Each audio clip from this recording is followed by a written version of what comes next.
Olá, que bom que você está por aí, espero que você se sinta acolhido, reconhecido, amado, mesmo estando por trás dessa tela aí. Tem sido muito ruim falar por meio da tela, tem sido muito ruim não ver os olhos das pessoas com quem a gente dialoga, mas eu tenho certeza que Deus vai nos usar e vai usar esse tempo aqui para a gente poder discutir um pouco mais sobre a missão no campo digital. Meu nome é Rodrigo Mota, sou fundador da ChurchCom, que é uma consultoria de comunicação para igrejas, e hoje eu também sou líder da comunicação da Igreja Batista do Morumbi.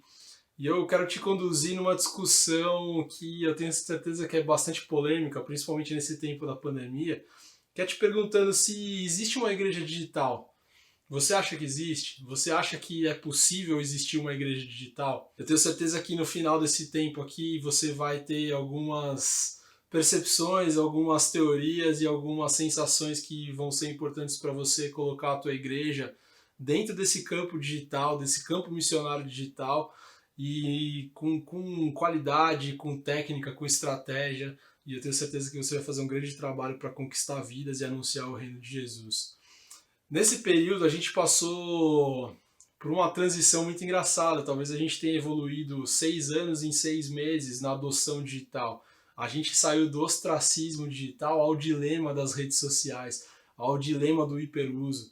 Você deve ter visto muitas lives, muitos pastores a cada 10 minutos conectando, a cada 1 hora fazendo novas lives. Você deve ter visto muito pastor virando meme nessa fase de adoção digital. Para a igreja, então você vai semear, tá aqui o QR Code, como é o nome desse negócio?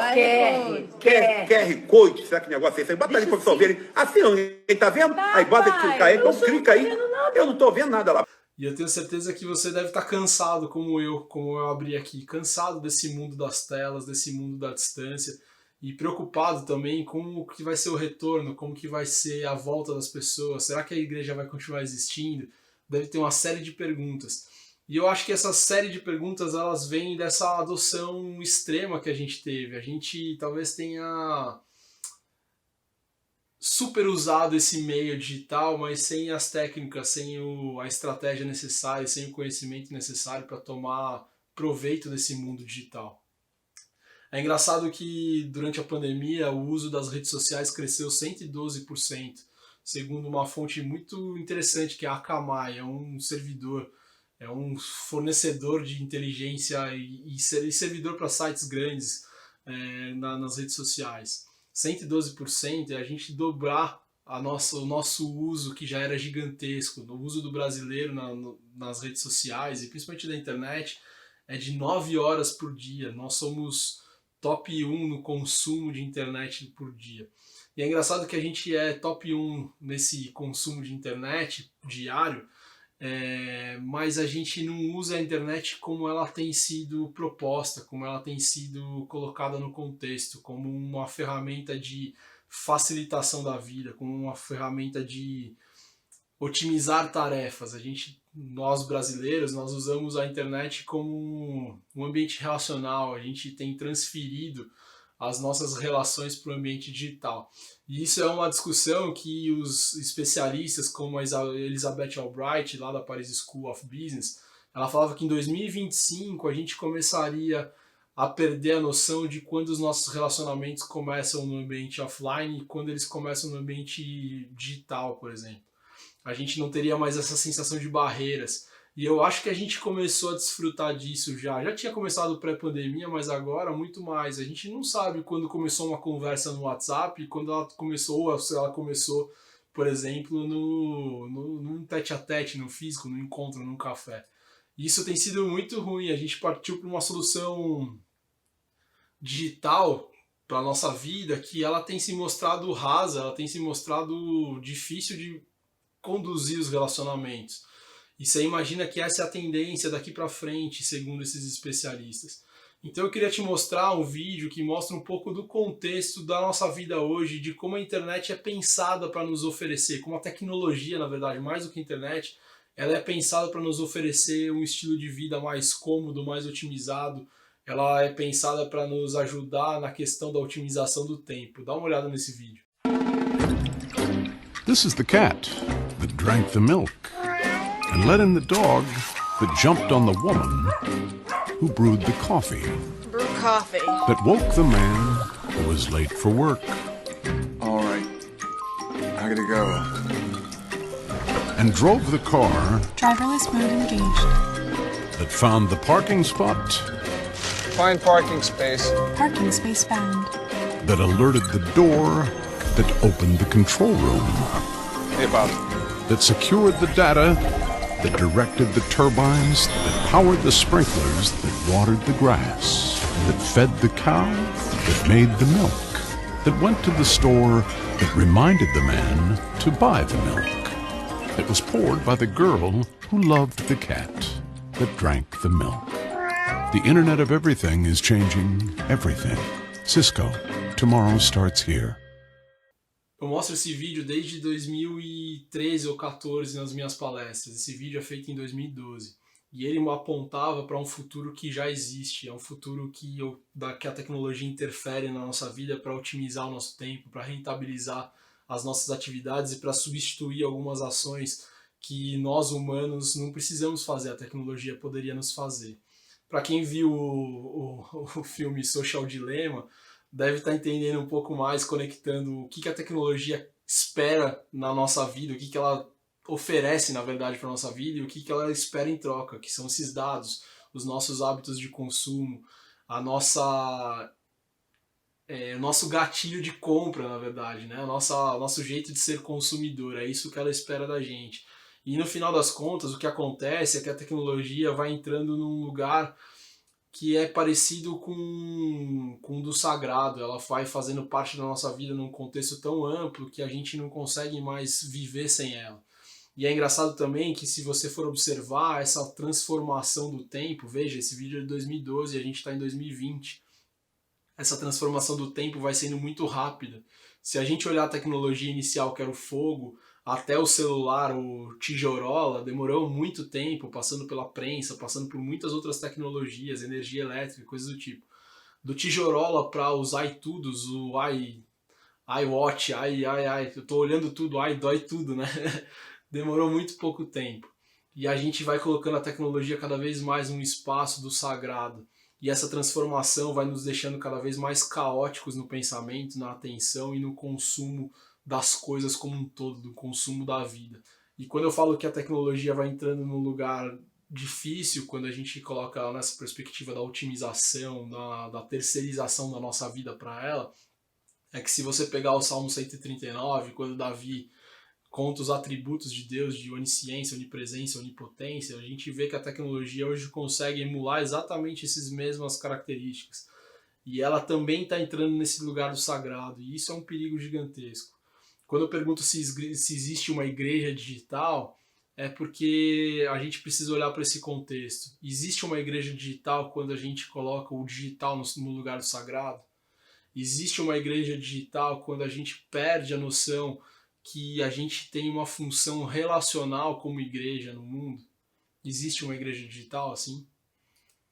E aí essa pergunta vai nos dando mais um ponto importante. Se a gente for para Lucas 10, a gente vai entender quando Jesus manda os discípulos, ele dá alguns direcionamentos que são muito importantes, que a gente tem que pegar esse contexto que eu mostrei da tecnologia e olhar para esse texto e entender como que funcionava a missão, como funcionava o campo, como que era o evangelismo. E aí isso também vai começar a modular um pouco mais esses pensamentos e essas provocações que eu estou fazendo para vocês sobre se existe esse campo digital, se existe essa igreja digital, se existe essa igreja 100% online. Lá em Lucas 10, a recomendação é a seguinte, é entrar na cidade, conviver com as pessoas, entender aquele contexto, comer da comida que serviam e aí dar as boas novas, dar as boas-vindas, dar as saudações para aquelas pessoas que te oferecerem também esse espaço, esse lugar de conversa, esse lugar de convivência. E a partir desse tempo de convivência, está dizendo ali no texto que você começa a mostrar na sua vida e anunciar as boas novas. Então, quando a gente pensa a tecnologia, a gente tem que olhar para esses dois lugares. O contexto que a gente vive, dessa velocidade gigantesca da tecnologia entrando no lugar de Deus, e ao mesmo tempo a gente tem que olhar para a Bíblia e ver a recomendação. A recomendação é que a gente faça o inverso, é que a gente conviva, é que a gente seja relacional. E se a gente for pegar ainda na essência da igreja, na essência do que a igreja precisa desenvolver e exercer na sociedade, a gente vê que a igreja é o bastião dos relacionamentos, é o lugar que redime os relacionamentos humanos, é o lugar que talvez seja o único lugar ali no futuro que promova relacionamentos humanos. Eu lembro de uma frase num livro do Walter Longo, que foi CEO da Abril, e ele falava que a tecnologia é importante, a gente tem que adotar mesmo, ela é fundamental para as nossas vidas, mas ela não suplanta a vontade das pessoas de se abraçarem. Então a gente tem que colocar a tecnologia no lugar dela, a gente tem que colocar a tecnologia a serviço dos relacionamentos. A tecnologia e as redes sociais precisam dar o tom relacional, encurtar os espaços para conectar pessoas. O fim, quando a gente fala de igreja na internet, no campo digital, são as pessoas, é conectar pessoas com pessoas, é promover relacionamento. E eu queria que você visse um outro vídeo que aconteceu quando eu trabalhava na FCB, uma agência multinacional que atendia o CNA, e a gente fez um case que ganhou 40 prêmios em um ano. Dentro desses 40 prêmios, a gente ganhou 14 leões em Cannes, que é o principal evento e premiação da publicidade no mundo. A gente ganhou 14 leões, acho que se eu não me engano foram 13 de ouro e 1 de prata. E ali a gente usou a tecnologia como eu estou falando que a gente precisa usar nas nossas igrejas. A gente entendeu que a tecnologia era uma ponte, era um meio de conectar pessoas.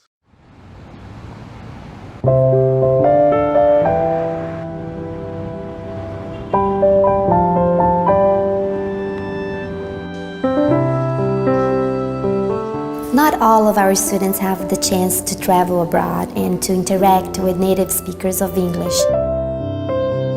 What our students really want is to speak English fluently, and we're always asking ourselves, how can we make it more real, more human?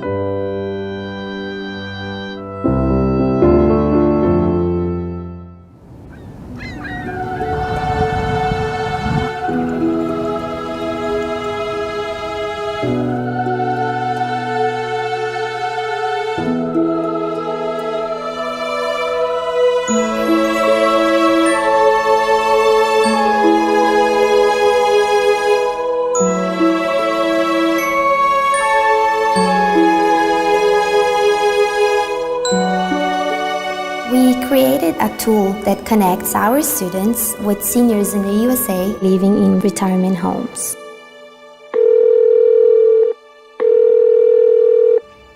Hello. Melissa. Hi, Dick. Can you hear me? Yes, I can. Can you hear me? How are you today? I'm good. How are you? It's the first time that I'm talking with someone from another country. I'm very excited to be doing this. I look like I'm only 25, but I'm 88. Do you have sisters and brothers? No, I'm one child. Only one. Oh, you poor fella. I'm living with my old brother. He has 23 years. Do you know, instead of saying he has 23 years, you could say he is 23 years old. I tried to go to Lollapalooza that we have next week, I think, in Brazil, but my mom didn't let me. You got a good mom. Good morning, dear Julia. Good morning to you. This is your dad? That's me and my wife when we were young. Oh, you were good looking when you were young. And you're still good looking. My first destiny is United States, of course, because I wanted to put better my English. Well, you do very well, I must say. Are you planning someday to go to Brazil? Oh, I would like to. You can stay in my house if you want. If you could just dream and have whatever you want, what do you think you would like to be doing? I see myself in a big family, with a beautiful wife.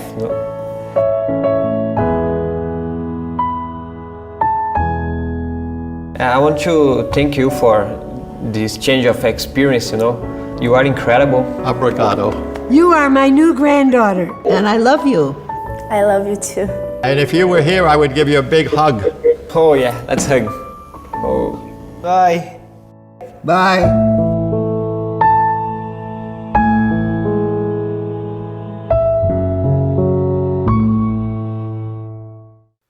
Agora eu te pergunto, existe igreja digital? Depois de olhar esse vídeo, eu respondo para você sempre, existe uma igreja digital. Desde que a gente coloca a tecnologia e as redes sociais e todas as possibilidades que a tecnologia nos oferece nesse lugar de conectar pessoas, de resolver dores, de mediar relacionamentos. Quando a gente vê que alunos do CNA que precisavam exercitar o inglês nativo, com idosos que estavam em centros de retiro mesmo, de idosos que estavam sem contato com as famílias e precisavam conversar, e a tecnologia foi lá e mediou essa ideia, é nesse campo missionário que eu entendo que a igreja precisa atuar. Mais do que fazer o display da agenda, mais do que promover o pastor, a igreja precisa entrar com a tecnologia e com as redes sociais neste campo de relacionamento, neste campo de conexão das pessoas. Então, para isso, eu vou dar algumas dicas para vocês, para a gente fechar esse tempo juntos aqui, com alguns passos e alguns comentários muito rápidos para a gente não perder muito tempo sobre o que eu penso sobre essa igreja digital. O primeiro deles é que não existe uma igreja 100% online. É impossível que a gente crie relacionamentos, que a gente crie comunhão se você não toca, se você não abraça, se você não está junto, se você não adora junto. E quando você não consegue exercitar o de fato, dois em meu nome estão ali em adoração, e isso é igreja. É impossível que a gente crie igrejas de realidade virtual, por exemplo. Elas podem ser pontos de captação missionários. Elas podem ser ponto de captação de pessoas, mas elas sempre vão precisar direcionar a pessoa para um ponto real e para um abraço. O segundo ponto é esse do abraço, é que o campo digital não pode ser o fim em si mesmo. Ele sempre tem que levar as pessoas para uma relação pessoal, para uma relação de verdade, para o toque, para esse abraço. Pense sempre as suas ações e as suas redes sociais quando você está operando ali, que ela é um call to action, ela é um comando, ela é um gatilho que direciona as pessoas para a sua igreja, para que lá você possa abraçar, cuidar e conhecer as pessoas. O terceiro ponto é pense em criar essa presença digital para conectar pessoas em outras pessoas, não necessariamente na sua igreja. Pense que a rede social pode ser um campo de encontro das pessoas que têm o mesmo interesse, que estão no mesmo bairro ou que têm as mesmas dores. Então crie para conectar pessoas a outras pessoas, não necessariamente com aquela visão egocêntrica de conectar pessoas à sua igreja, ao seu culto, ao seu pastor. O quarto ponto é criem conteúdos que consigam mediar, na verdade, não medir, a fé e a cultura. Criem conteúdos que sejam atrativos o suficiente para captar a atenção das pessoas que estão vendo conteúdos muito mais interessantes do que só falar de igreja, mas que você possa colocar ali uma pitada da nossa crença, da nossa fé e do evangelho como um todo. A outra coisa que é importante, principalmente quando a gente olha lá para aquele texto de Lucas, é crie conteúdos que curem esse meio digital e que curem também as pessoas. Criem conteúdos que possam redimir o ambiente onde eles estão se espalhando. Um outro ponto importante é use a tecnologia para fazer o ministério e não para ser um ponto de divulgação do seu ministério. Isso está muito relacionado quando eu falo sobre a agenda. As nossas igrejas têm muita mania de falar que hoje tem culto de domingo às 10 horas da tarde com o pastor X. Vem aqui, vai tocar a banda gospel às 4 da tarde e vai ser incrível. Será que a gente está fazendo o nosso ministério ou a gente só está promovendo o nosso ministério? Será que a gente está aproveitando aquele tempo de atenção da pessoa na timeline para levar o amor de Jesus para ela, para falar sobre Jesus, para conectar Jesus nela? Ou a gente está só se autopromovendo com uma visão bastante egocêntrica e pouco produtiva? No final das contas, uma agenda, um convite, a pessoa vê 430 num dia na timeline.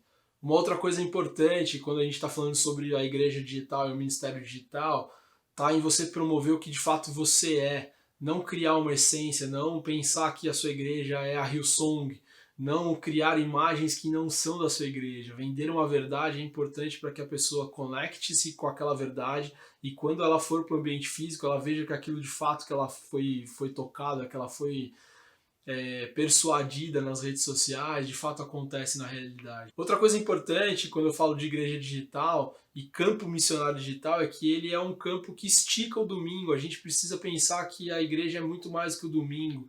Hoje o domingo já não é mais sagrado, as pessoas trabalham no domingo, às vezes o domingo é o único tempo que a pessoa precisa ter com a família, porque trabalha no sábado e durante a semana. Então estique o domingo, crie oportunidades para que as pessoas consumam conteúdo para além daquele culto do domingo. Crie conteúdos que sejam continuação do conteúdo que você ofereceu no domingo também. Não é só criar oportunidades da pessoa ver em outros lugares o mesmo culto de domingo. Não, crie conteúdos que façam ter uma jornada de consumo, de progressão na fé. A outra coisa que é importante, e os pastores precisam entender isso, e é fundamental, na verdade, é que a igreja agora é on demand. As pessoas podem consumir o seu conteúdo a hora que elas quiserem, no momento que elas quiserem. E outro detalhe é no device que elas quiserem. Então pensar que a replicação do domingo, por exemplo, pensar que o seu culto não foi bom, não teve tanta gente assistindo ao vivo no domingo, talvez seja um engano hoje. Porque as pessoas podem dar o tempo de atenção, a melhor atenção delas no domingo à noite ou na segunda-feira e assistir o culto completo. Um outro detalhe que parece óbvio, mas é importante, é ocupar a internet para formar crentes melhores. A gente não faz nenhum conteúdo que forme crentes. A gente comanda crentes a fazerem uma ação. A gente cria conteúdo para que eles compartilhem frases de pastores, para que o pastor lacre, né? Ao longo da semana na internet, mas a gente tem pouca preocupação com o conteúdo profundo e com a formação dos crentes. Nas redes sociais a gente tem uma regrinha que é muito importante, é teste, teste, teste, teste. Não tenha medo de errar, não tenha medo de testar. É importante que você faça testes para aprender aonde você consiga ver bons resultados, e a partir daí você insiste ali nos bons resultados e vai agregando novos testes para você progredir o seu trabalho. A outra coisa é ser constante. Nas redes sociais não adianta você postar num domingo e depois postar no outro. Você que viu o dilema das redes sociais vai entender que a constância é importante para que o algoritmo veja, para que crie relevância com a sua audiência e para que o seu conteúdo apareça de certa forma nos feeds. Então seja constante, crie frequência, não pare nunca, né? Não crie ventos e vales e picos e vales na sua rede social, não, seja constante. E uma palavra que sai dessa constância, é meio parecida, mas seja resiliente também. Resiliência é importante, não mude o seu projeto pelo vento, pelos comentários daquele membro, irmãozinho entendido de redes sociais, que fala que faz uma crítica e você perde o rumo. Não, seja resiliente. Crie um planejamento, siga ele até o final, mensure os resultados desse seu planejamento, dessa sua execução, e aí sim você troca de estratégia, ou troca de ambiente que você está fazendo, mas seja resiliente. Por último, eu queria dizer que é preciso que a gente crie noção de que o on e o offline são complementares. Uma das coisas que acontecem muito hoje neste ambiente que a gente vive é que as pessoas esqueceram que o offline faz parte da comunicação, que às vezes o abraço é parte da entrega de comunicação, que o ambiente limpinho e organizado faz parte da comunicação, que as luzes do palco fazem parte da comunicação. Então on e offline são complementares. Não invista tudo em redes sociais ou no digital e esqueça da entrega física, do impacto físico. Não esqueça que talvez você possa usar cartas como uma entrega de comunicação. Então, on e offline se complementam. E é preciso, nessa complementariedade, você criar conexões, ser intencional nesse complemento. Então, você convida no online e resolve no offline. Você cria uma mensagem no online que você tem uma entrega de um brinde, por exemplo, no offline. Você começou uma série de mensagens no offline e você vai render essa mensagem lá no online, na rede social. E eu termino por aqui. Eu espero que tenha sido rico, apesar de ter sido bastante rápido. Esse workshop geralmente eu dou em 1, 2 horas às vezes. Eu consigo entrar a fundo em cada detalhe, mas eu tenho certeza que eu te provoquei.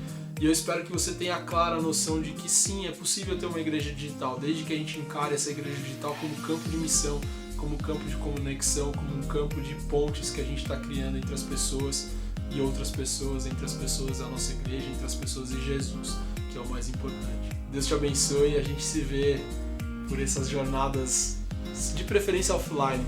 Um abraço e um encontro.